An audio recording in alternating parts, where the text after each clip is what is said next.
तो पांचवें चरण का मतदान शुरू होने में बस कुछ ही देर बाकी है। बिहार में 5 सीटों पर 82 प्रत्याशी ताल ठोक रहे हैं। सभी पार्टियों और सभी उम्मीदवारों ने प्रचार में दम दिखाने की कोशिश की। अब बारी जनता के दम दिखाने की है, जो अपने वोट की चोट से जीत हार का फैसला करेगी।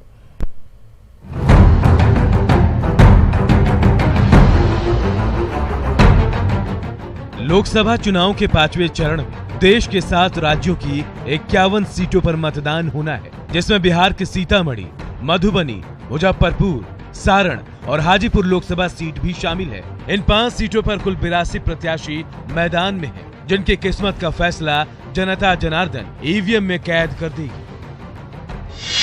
बात सीतामढ़ी की करें तो यहाँ सीधा मुकाबला जेडीयू के सुनील कुमार पिंटू और आरजेडी के अर्जुन राय के बीच है। अर्जुन राय शरद यादव के करीबी हैं, तो सुनील कुमार पिंटू बीजेपी छोड़कर जेडीयू में आए हैं। 2014 में सीतामढ़ी सीट आरएलएसपी के पास थी, लेकिन दिलचस्प ये है कि इस बार आरएलएसपी महागठबंधन का हिस्सा है, जबकि आरएलएसपी के बागी नेता और निवर्तमान सांसद एनडीए प्रत्याशी के समर्थन में हैं।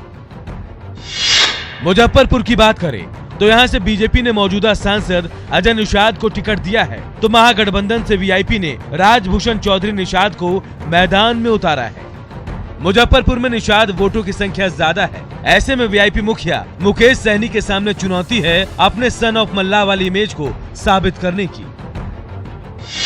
बात मधुबनी की करें तो यहाँ मुकाबला त्रिकोणीय है। बीजेपी ने जहां 5 बार के सांसद हुकुमदेव नारायण यादव के बेटे अशोक यादव को मैदान में उतारा है, तो महागठबंधन से वीआईपी ने बद्री कुमार पूर्वे को पार्टी प्रत्याशी बनाया है। लेकिन इस सीधी लड़ाई को पूर्व कांग्रेस नेता शकील अहमद ने निर्दलीय मैदान में उतरकर त्रिकोणीय बना दिया है।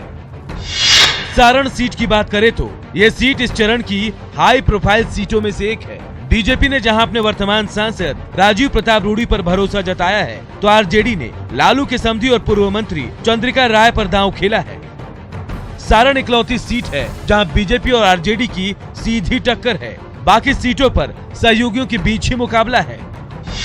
अब 5वें चरण की 5वीं सीट यानी हाजीपुर की बात कर लेते हैं। यहाँ से एनडीए की तरफ से एलजेपी के पशुपति कुमार पारस मैदान में है, तो महागठबंधन से आरजेडी के शिवचंद्र राम ताल ठोक रहे हैं। हाजीपुर रामविलास पासवान की परंपरागत सीट रही है। पशुपति पारस के सामने चुनौती है अपने परिवार के पारंपरिक सीट को बचाए रखने की, यानी 5वें चरण की 5 सीटों पर मुकाबला दिलचस्प है और प्रचार में उम्मीदवारों ने जमकर पसीना भी बहाया है। अब जनता किसे वोट से नवाजती है और किसे तरसा देती है, ये तो 23 मई को ही पता चलेगा।